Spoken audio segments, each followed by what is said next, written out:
What kind of mother kicks out her pregnant 18-year-old daughter? Mine did. She looked me dead in the eye and said, "If you're old enough to make grown-up choices, you're old enough to live with the consequences." And then she shut the door. The kitchen clock ticked like it was mocking me. My hands wouldn't stop sweating, and the pregnancy test in my pocket felt heavier than a brick. "Mom," I whispered, voice cracking, "I need to tell you something." She was rinsing dishes, her back to me. "Spit it out. I don't like secrets under my roof." I swallowed. "I'm pregnant." The dish slipped from her fingers, clattering against the sink. She didn't turn around right away. When she did, her face was pale, her jaw tight, like she'd been waiting for this exact disaster. "You?" she said, her voice sharp as broken glass. 18 years old, with a scholarship and a future, and you decide to throw it all away with a baby? "Mom, please." Her fist slammed against the counter. The sound jolted through me. "Don't you dare please me. You've ruined your life. And for what? Some boy who'll run the second things get hard? You think I'm raising another baby because you couldn't keep your legs closed?"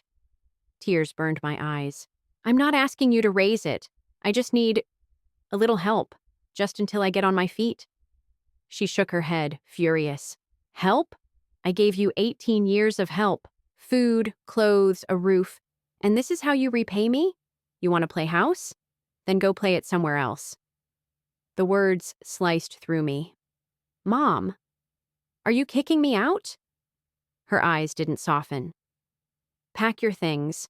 If you're old enough to be a mother, you're old enough to find your own roof." Silence swallowed the room. My heartbeat pounded in my ears. I waited for her to take it back, to say she didn't mean it. But she didn't move, so I dragged my suitcase out of the closet, every zipper sounding like a verdict. She didn't stop me. She just stood there, arms crossed, like a guard at the gate.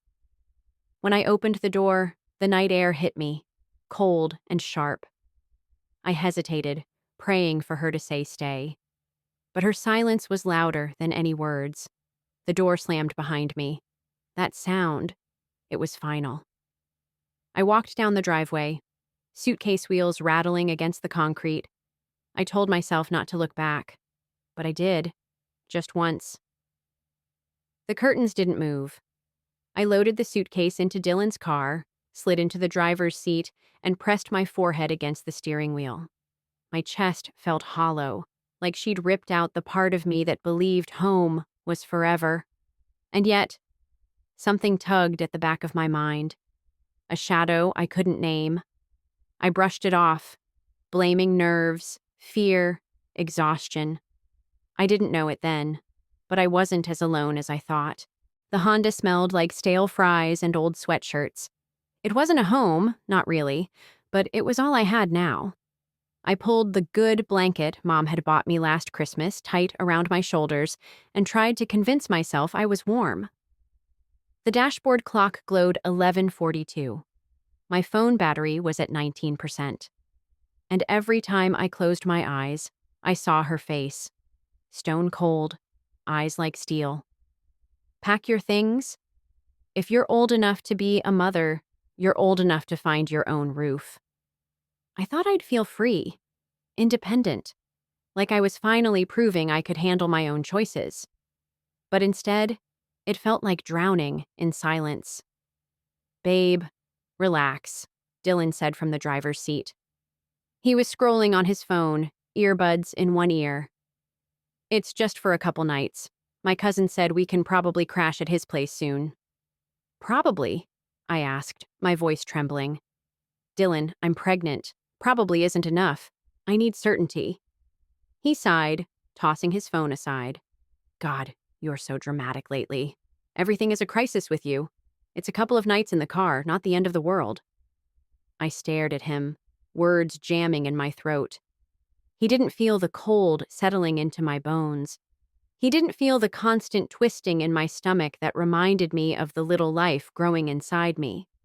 For him, it was just an inconvenience. "I can't sleep like this," I whispered. "What if someone tries to break in? What if—" Nothing's gonna happen, he interrupted, stretching out like he owned the car. You worry too much. Chill. But I couldn't chill. Every creak outside made me jump. Every set of headlights passing by threw shadows across the car, and my chest squeezed tighter. Around 2 a.m., I gave up pretending to sleep. My stomach growled. I hadn't eaten since lunch. Dylan was snoring beside me, head tilted back, mouth wide open. I reached for my phone to check the time and froze. Another pair of headlights had been sitting across the street for a while.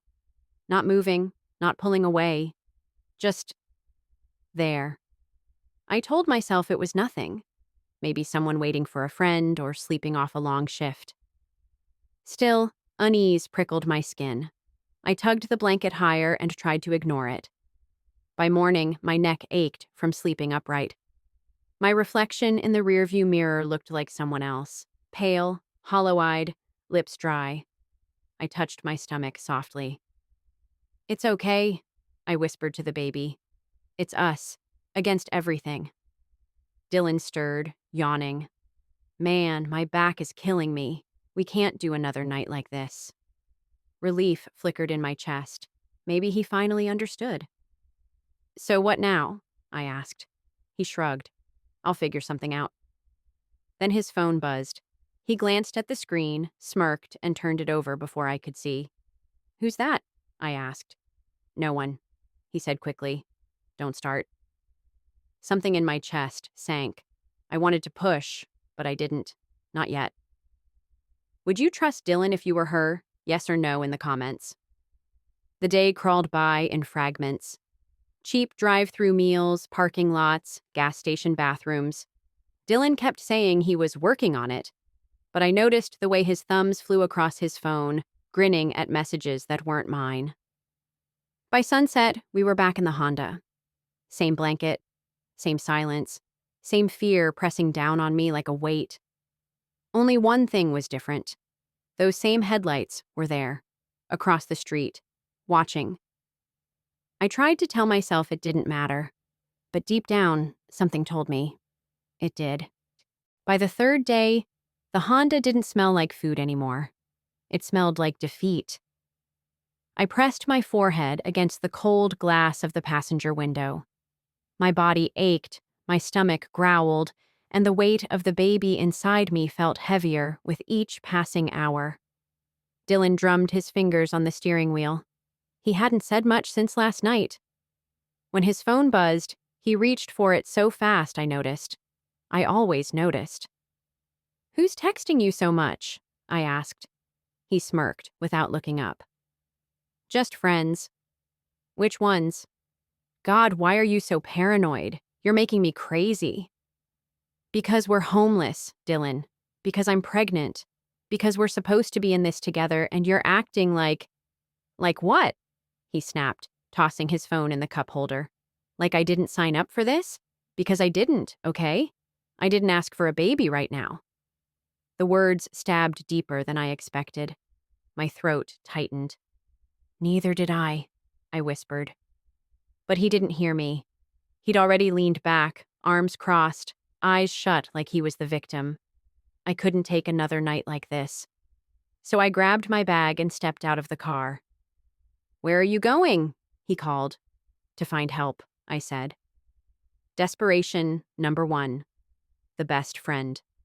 I walked 3 blocks to Hannah's house, my oldest friend. She opened the door with wide eyes. Oh my God, she whispered, looking at my belly. It's true. I nodded. Please, Hannah, just a couch. A few nights. I'll figure out the rest. Her mom appeared behind her, arms folded, face stern. I'm sorry, she said flatly. We can't take on your choices. My daughter has college to think about. Hannah's eyes filled, but she didn't argue. She just mouthed, I'm sorry. The door clicked shut, just like Mom's had. Desperation number 2. I tried my Aunt Carol next. She lived alone, plenty of space. Surely she'd help. She opened the door, cigarette in hand. Lord, you look rough. I forced a smile. Just need a place for a little while. Her laugh was bitter. I raised my own 3 mistakes. I'm not adding another. You made your bed, honey. Lay in it. The door shut again. Desperation. Number 3. The father. By evening, I called my dad. He hadn't been around much since the divorce, but maybe... Dad? My voice cracked. Can I come stay with you? A pause. Then, I can't, kiddo. Your stepmom's already stressed with the twins. It's not a good time. Not a good time. I hung up before he could say more. I walked back to the Honda, the weight of rejection pressing me down. Dylan was gone. His phone buzzed on the passenger seat, screen lighting up with a message. I picked it up before I could stop myself. Unknown number. Can't wait to see you tonight. Red heart emoji. My chest hollowed out. Tonight. While I was out begging for help, Dylan was making other plans. He came back 10 minutes later carrying a bag of chips. Where were you? He asked casually. I held up his phone. My voice was calm, but it shook at the edges. Who's she? His face went pale, then defensive. It's not what it looks like. It looks like you're leaving me, just like everyone else. He grabbed the phone, stuffing it in his pocket. You're impossible. You push and push until people don't want to be around you. Maybe you should ask yourself why no one's letting you stay. The words hit harder than the cold night air. Maybe he was right. Or maybe I was just seeing everyone's true colors for the first time. That night, I curled up in the Honda alone. Dylan never came back. And across the street, in the dark, those same headlights sat, waiting. But I still didn't know. Not yet. The Honda became my prison. Days blurred into each other. Wake up with a stiff neck, splash my face in gas station sinks, ration dollar menu meals until my stomach growled louder than traffic. I kept telling myself it was temporary. Just a bad week. Just until Dylan came back or someone finally said yes. But every no echoed longer. Every rejection carved deeper. By day 4, the smell of the car clung to my clothes. I walked into a grocery store bathroom, caught a glimpse of myself in the mirror, and nearly didn't recognize the girl staring back. Dark circles under her eyes, hair greasy, shoulders slumped. I pressed a hand against my belly. I'm sorry, I whispered. I'm trying. Desperation drove me into the cafe where I used to work weekends. My old boss, Ms. Lila, smiled when she saw me. Well, if it isn't my little latte queen, how's school? I opened my mouth, but the words tangled. I didn't want pity. I didn't want her to see how far I'd fallen. So I lied. Taking some time off. Her eyes flicked to my stomach. Her smile faltered. Oh. Do you have any shifts open? Anything? I'll take whatever. She glanced around, lowered her voice. Sweetheart, I'd love to, but corporate tightened hours. Insurance, liability, pregnant workers are complicated. I nodded, throat burning. She pressed a muffin into my hand. Eat something at least. I said thank you, but shame weighed more than the muffin. I tried the library next, thinking maybe quiet would feel like safety. I curled up in a chair, reading baby books I couldn't check out because my library card had expired. The librarian tapped my shoulder after an hour. Miss, you can't nap here. I started, then stopped. My reflection in her glasses told the truth. I looked like every other person who came in for warmth instead of words. That night, I parked by the playground, blanket wrapped tight. The air was sharp, my breath clouding. Across the street, those same headlights glowed faintly, steady as a heartbeat. I tried to ignore them. Instead, I talked to my belly. You'll never know this part, I promised. You'll only know better. But deep down, my body was unraveling.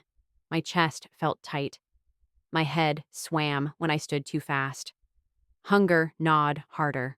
Sleep slipped further away. On the 5th night, rain hammered the windshield.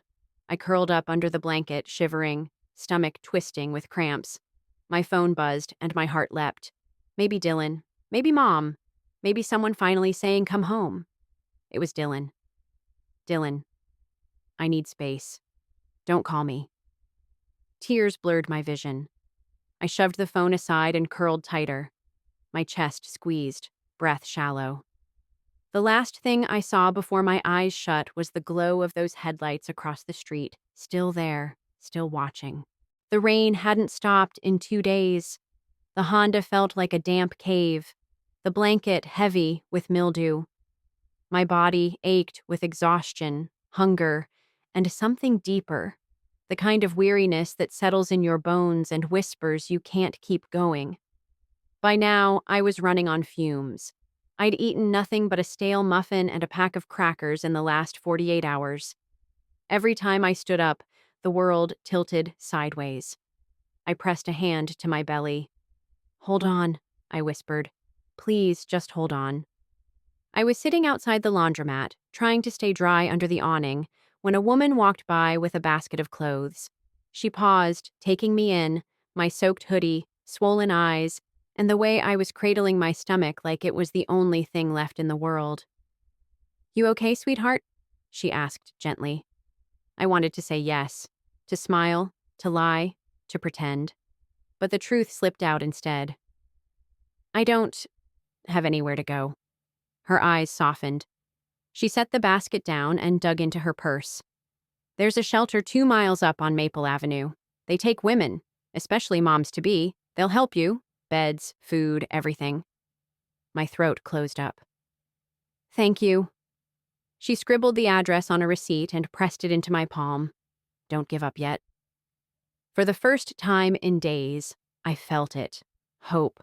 Small, fragile, but real. I clutched the paper like it was oxygen. I left the car behind. Dylan hadn't come back anyway. The rain beat down harder as I trudged through puddles, shoes squelching, hair plastered to my face. 1 mile, then another. My legs screamed, but I pushed forward, repeating the woman's words. "They'll help you." But halfway up Maple, the world tilted again. Black spots swam in my vision. My chest squeezed tight, breaths short and shallow. "No," I gasped, staggering. "Not now. Please. Not now." I tried to hold the paper steady, tried to focus on the address, but the ink bled in the rain, smearing until it was nothing but gray lines. My knees buckled. The sidewalk rushed up to meet me. The last thing I saw before everything went black was the blur of headlights pulling up fast. Those same headlights that had been following me all along. Beeping. White light. The sterile smell of antiseptic.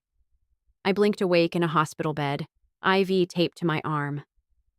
"You're awake," a nurse said softly. "Rest. You and the baby are safe." Safe. The word didn't fit. Not after everything.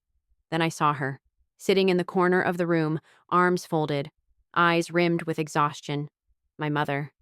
My chest tightened. "Mom?" She stood slowly, crossing to my bedside. Her voice wasn't sharp this time. It was quiet, steady. "Did you really think I'd let you starve out there?" I stared, the pieces snapping into place, the car parked across the street, the headlights that never left. "It was you," I whispered. She nodded. "Every night, I followed you, watched you, made sure you were breathing." Tears blurred my eyes. "Then why kick me out?" Her hand brushed my hair back, trembling. "Because if I caught you every time you fell, you'd never learn to stand. I wanted you to fight for yourself, but I never ever stopped protecting you." The words broke something open in me. Anger, relief, grief, love, all tangled together. "I thought you hated me," I choked out. Her jaw tightened, eyes glistening. "No, baby. I was terrified. I had you at 18 too, remember? And I promised myself you'd never repeat my mistakes. But I forgot that sometimes mistakes bring miracles." She touched my stomach gently. For the first time in weeks, I let myself cry. Not from shame, not from fear, but from the raw truth that maybe, just maybe, I wasn't as alone as I thought. The steady beep of the heart monitor was the only sound filling the room after the nurse left. My mother sat in the chair by the window, back straight, arms crossed. She looked like she hadn't slept in days. I gripped the blanket tighter, my voice hoarse. You watched me. Every night. You let me sleep in that car. You let me beg people for help. You let me starve. Her eyes flicked to mine, steady, unreadable. I never let you starve. You'd have passed out a lot sooner if I had. You ate every day, even if it was just scraps. I made sure of it. The knot in my throat tightened. That doesn't make it okay. She exhaled, leaning forward, elbows on her knees. No, it doesn't. But what would have happened if I let you come home that first night? You'd have thought, Mom will clean up my mess, like always. And then what? 2 months later, Dylan bolts, and you're still living under my roof, waiting for me to pick up the pieces. I clenched my jaw, staring at the IV dripping into my arm. Do you know how humiliating it was? Knocking on doors and being told no. Watching Dylan laugh at messages from another girl while I sat in the car carrying his child? Her expression faltered, just for a second. I know. I hated it. Hated every second. I wanted to storm over, drag you home, and wrap you up in a blanket like when you were little. But I didn't, because love isn't always wrapping. Sometimes it's withholding. So you'll learn to wrap yourself. Tears stung my eyes. You think that makes you a good mom? Her mouth pressed into a line. No, it makes me a desperate one. I turned away, but my chest cracked open with relief all the same. She had been there. She hadn't abandoned me completely. She'd been the headlights, the shadow I couldn't name. And even if her way gutted me, I hadn't been alone. I don't forgive you, I muttered. Her lips twitched into the faintest smile. Good. Don't. Not yet. Forgiveness without growth is just permission to repeat. I don't need forgiveness. I need you to be strong enough to raise that baby. Her hand rested lightly on my stomach, tentative, trembling. We'll figure it out, together. But under rules this time. What rules? I asked, wary. Boundaries. Responsibility. If you live under my roof again, you'll prove you can budget, you'll work when you can, and you'll finish school. I'll be there, but I won't be your crutch. It wasn't what I wanted to hear. Part of me wanted her to apologize, to admit she'd gone too far. Another part, the part that remembered how close I'd come to collapsing for good, knew she was right. I sighed, letting the tears finally fall. I hate your methods. Her fingers squeezed mine, gentle for once. I hate them too, but I love you more. And for the first time in weeks, I let myself believe her. Walking back into the house felt like stepping into a memory I wasn't sure I deserved. The walls were the same soft yellow. The smell of lemon cleaner still clung to the air, but everything felt different. This wasn't my sanctuary anymore. It was probation. Mom handed me a folded set of sheets. Your old room's waiting, bed still made. Don't mistake this for a reset button. I nodded, throat tight. I know. Good, she said. Then let's be clear. There are rules. She sat me at the kitchen table, pulling out a notebook like a contract. Rule 1, she said firmly. You finish school. No dropping out, no excuses. I swallowed. Okay. Rule 2, budget. I'll cover food and rent for now, but every dollar you earn goes on paper. We track it together. Okay. Rule 3, no Dylan. Not in my house, not in your life. If he shows up at the door, you shut it. I hesitated. What if he wants to see the baby? Then he goes through the courts like an adult. You don't chase him. You don't beg him. If he wants responsibility, he'll prove it. The firmness in her tone left no room for argument. And though it stung, deep down, I knew she was right. The days that followed were brutal, but they were stable. I went back to school, belly growing under sweatshirts. Every morning, Mom made me write down expenses in the notebook: groceries, gas, even the pack of gum I bought at the corner store. She reviewed the numbers like a drill sergeant. "You think you're broke now?" she said once, tapping her pen. "Wait until diapers start burning holes in your wallet. Better to learn control before you're standing in a grocery aisle choosing between formula and electricity." It annoyed me, the lectures, the constant scrutiny, but part of me needed it. For the first time since I'd seen those pink lines on the test, life had structure. A shaky structure, but one I could climb. Some nights, though, anger simmered. I'd lie awake in my old bed, listening to the hum of the hallway light Mom always left on, and think, she could have made this easier. She could have kept me from all that pain. And then the next morning, when she set a plate of eggs in front of me before school, I'd think, she never stopped caring. She just forced me to see it differently. The push and pull exhausted me, but it also rebuilt something. Slowly, unevenly, between us. One evening, we sat together at the kitchen table, notebook open, pencil in my hand. I'd balanced my budget without her corrections for the first time. She glanced at the numbers, then leaned back, a rare softness in her eyes. "You're starting to get it." I blinked, surprised. "You mean I did it right?" Her lips twitched into the faintest smile. "You did it responsibly. There's a difference, but it matters." For the first time in months, warmth spread through my chest. Not approval, not permission, but recognition. Later that night, I lay in bed, one hand resting on my stomach, the other holding the ultrasound photo taped to my wall. For the first time, I whispered, "We're going to be okay." But in the back of my mind, one question lingered. What happens when the baby gets here?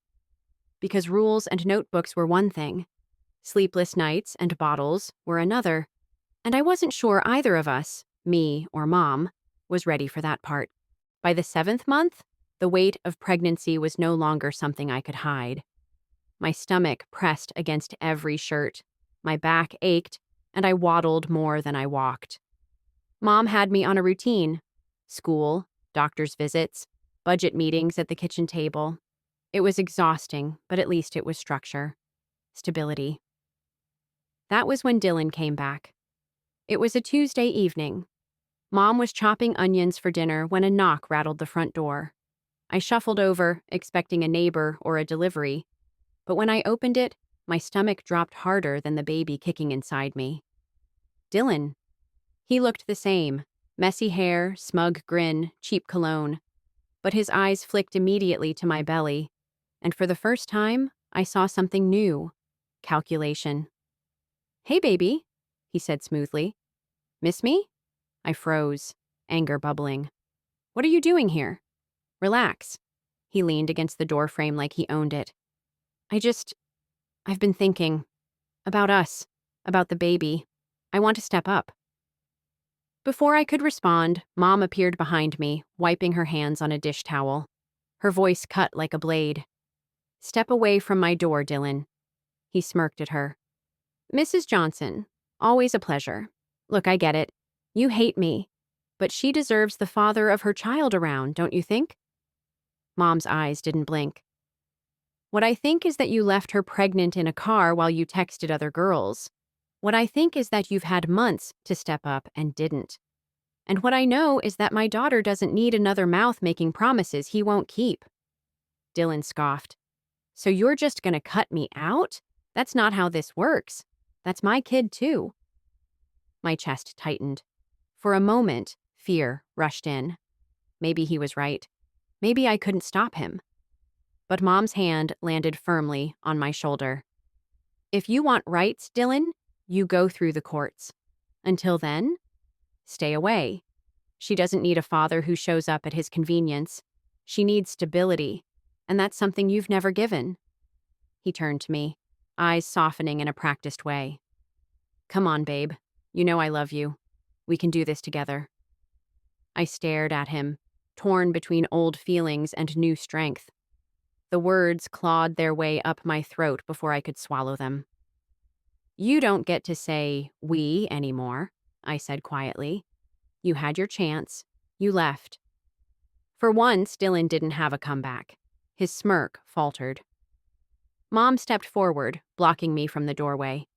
Now get off my porch before I call the police. Dylan muttered something under his breath, shoved his hands in his pockets, and stalked off into the night. The slam of his car door echoed like closure. I stood there, heart pounding, tears threatening. I can't believe I actually said that, I whispered. Mom's voice softened for once. That's because you're not the same girl he left. You've grown. And in that moment, for the first time, I believed her. Later that night, I lay in bed, one hand on my stomach. The baby kicked, strong and certain. But I couldn't shake the thought. What if Dylan actually does go to court? What if he fights for custody? Because saying no at the door was one thing. Fighting him for real? That was a battle I wasn't sure I was ready for. The contractions started at 2 a.m. They weren't polite twinges anymore. They were fists, tightening and releasing inside me, each one stronger than the last. I sat up in bed, clutching my stomach, breath short. Mom, I called weakly. She was at my door before I finished the word. It was like she'd been waiting. How far apart? She asked, voice sharp but steady. 5 minutes, maybe less. She nodded, already grabbing the hospital bag she'd insisted we pack weeks ago. Shoes on, we don't have time to waste. The world blurred in and out between contractions. The streetlights streaked across the windshield, the hum of the tires mixing with my shallow breaths. Breathe, Mom said firmly from the driver's seat. In through your nose, out through your mouth. You'll pass out if you hold your breath like that. I can't, I gasped. Yes, you can, she cut me off. You've survived worse nights than this. This pain has a purpose. Keep breathing. Her no-nonsense tone, the one I used to resent, anchored me now. The hospital lights were too bright, the voices too many. Nurses bustling, monitors beeping, my heart racing faster than the contractions. Mom stayed by my side, gripping my hand so tight it almost hurt. Focus on me, she said. Not them, me. Tears streamed down my face. I'm scared. Her voice softened just enough to slip through my panic. So was I, at 18. You're stronger than you think, and you're not alone this time. The hours blurred into a storm of pain, sweat, and screams I didn't know my body could make. But through it all, she never let go. Push, the doctor urged. You've got this, Mom said, steady as stone. And then, a cry. The sound pierced through everything, sharp, raw, alive. My chest cracked open as they placed the tiny, wriggling bundle against me. She's here, I sobbed, staring down at the scrunched, perfect face. Oh my God, she's here! Mom's hand trembled as it rested on my shoulder. For once, her voice cracked. She's beautiful. I looked up at her through tears. Thank you. Her eyes glistened. Don't thank me. Just raise her better than I raised you. I shook my head, pressing my cheek against my daughter's. You raised me exactly how I needed, even if I didn't see it until now. As I cradled my newborn, exhaustion and joy flooding me, a shadow crossed my mind. Dylan. Would he try to come back again? Would he fight for custody like he threatened? I held my baby tighter. For the first time, I wasn't just fighting for me anymore. I was fighting for us. The first weeks home with the baby were brutal. Sleepless nights blurred into each other. Feedings every 3 hours. Diapers stacked in the trash like mountains. Some nights, I cried with her. Other nights, I stared at her tiny face and wondered how something so small could need me so completely. But Mom was there. Not doing it for me, but beside me. When I fumbled with bottles at 3 a.m., she handed me a burp cloth. When I broke down in tears, she didn't coddle me. She simply said, "You're tired. That doesn't make you weak. It makes you human. Now breathe and keep going." Her brand of love hadn't changed, but my understanding of it had. There were mornings I thought I couldn't keep up. Homework piled beside a crib, exhaustion weighing down my bones. Going back to school felt impossible, but Mom wouldn't let me quit. "You finish," she said, tapping my budget notebook. "That diploma is diapers and formula. That degree is her future." So I pushed. I dragged myself to class with spit up on my sweater and circles under my eyes. I studied during naps. I took tests on no sleep. It wasn't easy. It wasn't pretty. But every hurdle I crossed felt like proof. I was becoming stronger than the girl who once cried in a car with nowhere to go. 2 years later, I walked across the stage in my cap and gown, baby girl in the crowd on Mom's lap. The tassel brushed my cheek as I shook hands, and for the first time, I didn't feel like a statistic. I felt like a survivor. Afterward, Mom hugged me tight, tighter than I expected. "You did it," she whispered. "No," I said, tears in my eyes. "We did it. Now, I'm not just someone's daughter. I'm someone's mother. And the lessons my mom taught me, the ones I once called cruelty, have become my foundation. She taught me that responsibility is love in action, that sometimes the hardest choices are the ones that save you, and that even when she seemed farthest away, she was watching, protecting, pushing me to become who I was meant to be. If you'd told me back then that being kicked out would be the thing that saved me, I would have laughed in your face. But now I see it for what it was: a hard reset, a brutal kind of love, a mother's gamble that nearly broke me, but in the end, built me. I'm not the girl who begged for a roof anymore. I'm the woman raising her daughter to know that strength doesn't mean never falling. It means getting up every single time. And to you watching, I'll ask, would you call what my mom did cruelty or courage? Drop your thoughts in the comments. And don't forget to subscribe to Flame and Fate Chronicles, where every story burns and every fate transforms.